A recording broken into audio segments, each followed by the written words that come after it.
So welcome again, everyone, to the King Talks info session. We are going to really just go through like the brief history of King Talks, what it is, some logistical pieces, a couple of common questions that we get, and then we're just going to open it up for questions for people to just ask what you need to ask, get clarification. The application for King Talks comes out this Wednesday, so everyone that is registered will get that link sent to them as well once we are done. But we're going to talk about some of the pieces that you will need as you get prepared for the King Talks process.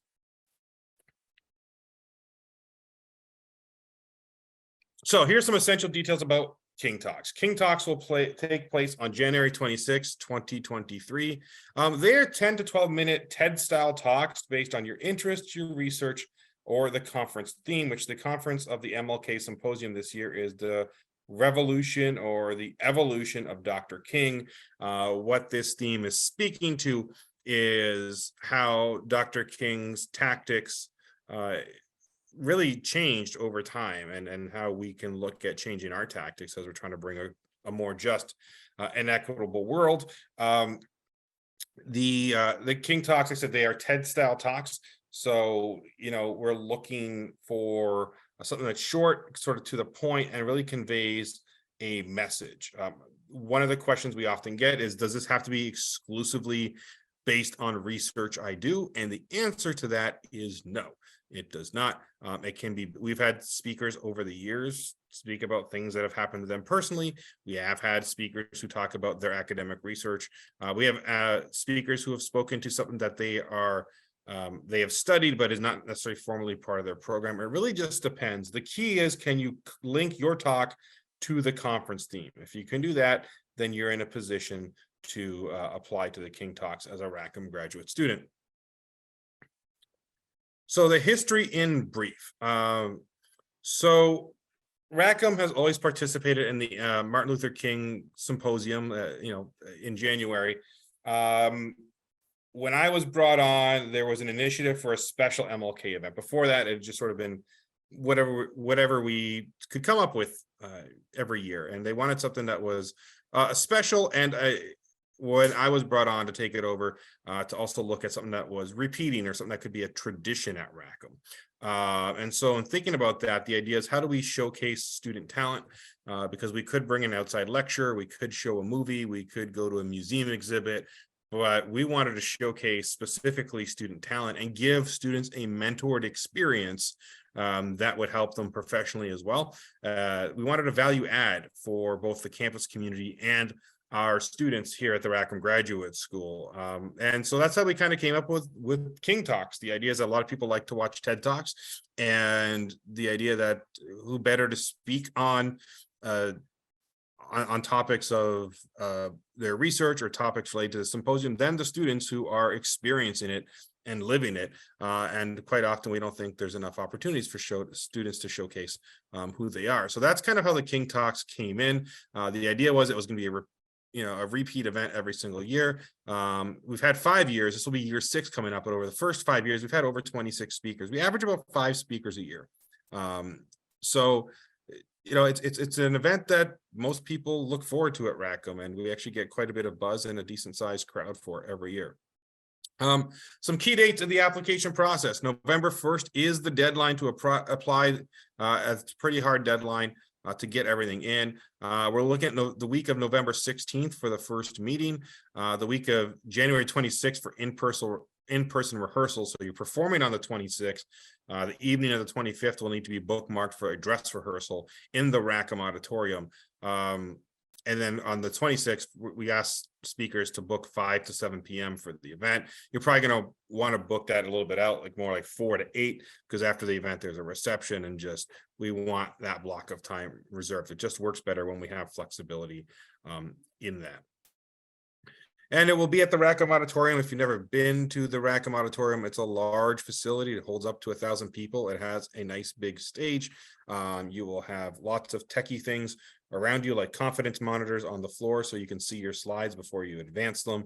A screen behind you for the audience, full mic, full sound, and recording capabilities. So it's a nice big event. It's also an inclusive space, as it is ADA compliant, where some of our past facilities were not. And so we're happy to make the shift to the auditorium as well. And there's another shot of the auditorium.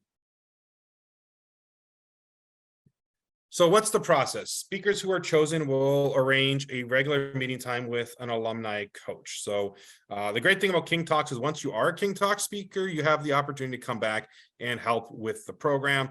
And last year was the first time we actually had alumni coach the speakers. Normally I used to do it, but we've kind of evolved that.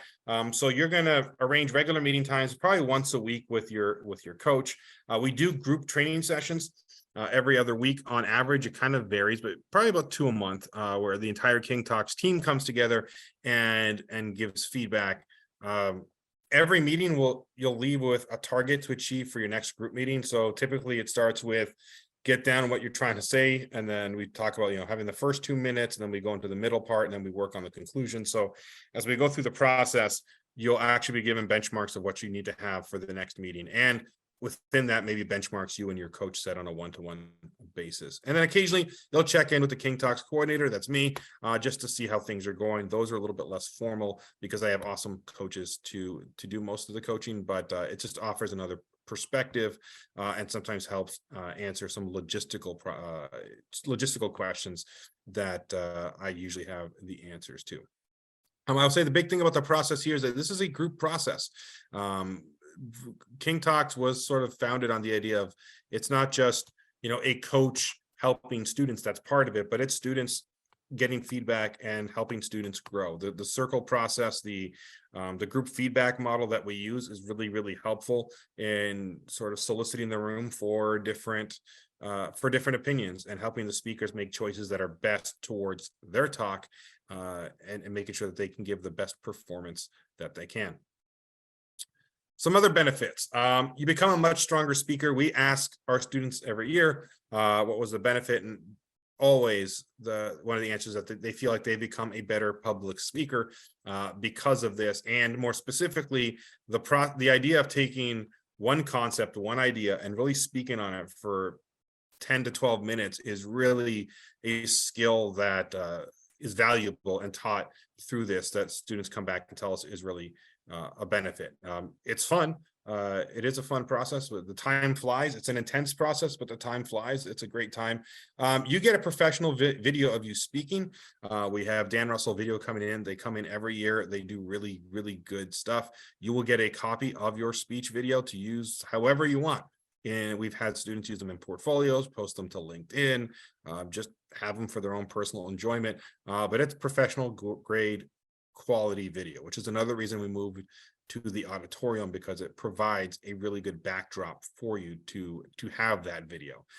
You get books and resources every year. We send out a couple of different books that are not like required reading. It's not a course, but are good supplementary materials for those that are trying to figure out how they want to deliver their speech.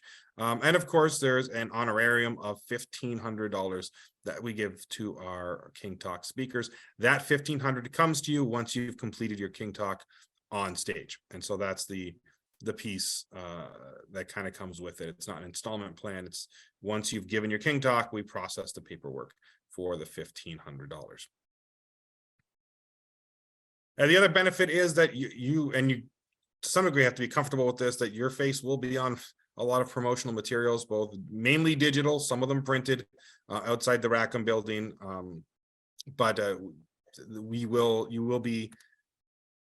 you will be in our multimedia campaigns, so you get to be famous for a little bit, which is great, because students come back to us every year and say, so and so saw my email or that tweet, and now people are messaging me. So be ready for that when it happens.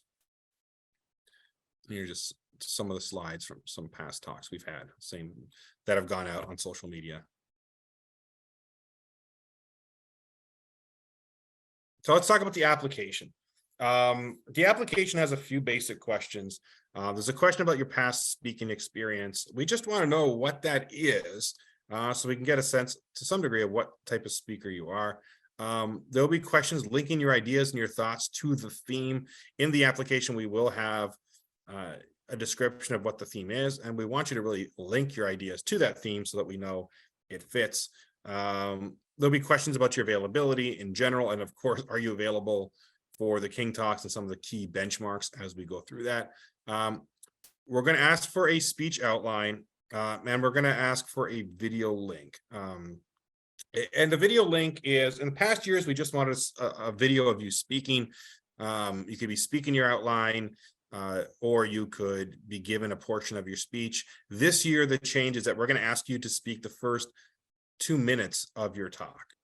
So we want to see your opening. We want you to sort of put in the first 2 minutes, so we can get a sense of what the stage version of you is, and then from there you can provide an outline for the rest of your speech, so we can see how you would lay this out. There is some wiggle room. What you put, word for word, what you put in the application is definitely not what will be the final product. I can almost guarantee you that. But one thing to know about your submission is that, generally speaking, whatever concept idea you put forward in your application, that's what we're going to expect on stage. Some speeches will change a little bit, but we are sort of grading you on your ability to present this topic. So if you come in and say, I want to link, the revolution of Dr. King to, a new treatment for autism, then that's what we're going to expect is sort of the flavor of your speech moving forward. And on that note, thinking about the topics, they can be explicitly about Dr. King, or they can be about something that's not related to Martin Luther King directly, but that is in the spirit of the theme. So we have had speeches that were right on with the theme, really in line, and really Martin Luther King heavy, and other speeches that have really spoken to people's interests and discipline. We've had students talk about their experience with disability. During the pandemic specifically, we've had a King Talk speaker, one of our coaches, Chloe, spoke about antibiotic resistance, and it actually fit with our theme that year, right? So it really just depends where you want to take it. So don't feel that you're limited one way or the other. And the video, I said, give us the first 2 to 3 minutes of your speech. Treat it as a live speech. We want it to be an original video. Sometimes in past applications, we've had people show us, clips of them speaking somewhere else. You can put that as a supplementary material, but really the video has to be original. The speech has to be an original speech to what our event is. And then give us your speech outline in the subsequent box. So first 2 to 3 minutes of what you're going to do, then the outline, and you should be good for that part of the application. Some common questions before I open it up to you. Do I have to have a background in public speaking? The answer is no. We do ask for your speaking experience because we just want to know, because sometimes we might be looking for different styles of speaking, but we really just want to kind of get a sense of where your background is. Some people's only speaking is teaching or presenting in class, and that's totally okay. How often will we meet? Just to reemphasize, every other week as a large team, and weekly with your coach or your pod, and they're typically virtual. We let the team self-organize. It seems like even in this phase of the pandemic, virtual is often the easiest way to get everyone in the same sort of space at the same time. But if coaches and coachees want to meet face-to-face, we leave that up to you. So what's the time commitment? We're going to say about 2 to 3 hours a week. That will fluctuate, right? We start November 16th. We have Thanksgiving break right after that. A few weeks after that is the holiday break, and then January. Every speaker kind of does it differently, but you're probably going to be touching this for at least 1 or 2 hours a week minimum, between your meetings and just writing your speech and practicing it and all that. Obviously, as we get closer to the presentation, you're probably going to have more hours committed then, just by nature of the process. How many speakers are chosen? Between 4 and 6. We don't actually have a hard number, but that seems to be the range. Less than 4 is a really short show. More than 6 is a really long show. I think the most we've ever taken was 7, but one speaker had to bow out, so we ended up with 6, and we found that 6 was about the maximum of where we want to be. So that's what we're totally going in expecting this time around. Is it just for PhD students? No, master's students are more than welcome. We always look at a balance of master's versus PhD in our applicant pool. So again, we welcome not just PhD and master's, but any academic discipline. This isn't just for social scientists or humanists, you know, those that are in engineering and STEM, other STEM fields, more than welcome to apply. I just answered my last questions. Are all disciplines welcome? Absolutely. Can international students participate? Of course you can. Sometimes we get this, but yes, you are eligible to participate. And we've had some international students participate in the past. And what's the format? Live, virtual, hybrid. It'll be in person in the Rackham Auditorium and live stream. So for those who might have family or those who cannot make the event in person, or just even don't necessarily feel comfortable being in a large space with other people, then we will have a live stream option. And of course, we will have an in-person option for you this year. So the next steps is I will send out the application link on Wednesday to everyone that registered. Look at the application. You can always get in contact with me. November 1st is the hard deadline to get your materials in. From there, we do a quick turnaround on the applications, and then you can look for, if accepted, you can look for the details of arranging our first meeting shortly after that. And if you need to get a hold of me, that is my email, artale, ARTALE @umich.edu. Please feel free to email me whenever you have a question about the application or a follow-up that you might not have thought of during this presentation. So with that, I will open up the space for questions. You can open up your mics and your cameras, or you can put them in the chat box.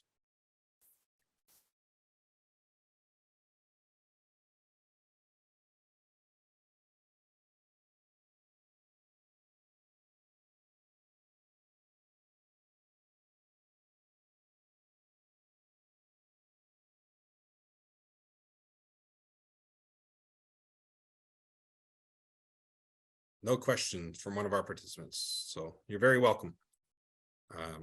I will say one, as people might be typing or thinking of a question, one other question we often get is, if I have applied for King Talks in the past, can I apply again? And the answer is yes, you absolutely can apply. As long as you're a Rackham student, you can apply to the King Talks every time. Sometimes we get the question, if I've been a King Talk speaker, can I apply again? There's nothing stopping you. Usually once you've gone through it once, we're looking for new speakers every year. And so some things to think about that. It can be a very competitive process. So if not selected this year, I encourage people to keep applying, as there's always a chance to get, for the next year coming. All right, seeing no other questions, thanks everyone for your time. And this recording will be made available very soon if you want to review it. And again, always feel free to reach out to me to answer questions, and I look forward to seeing your applications.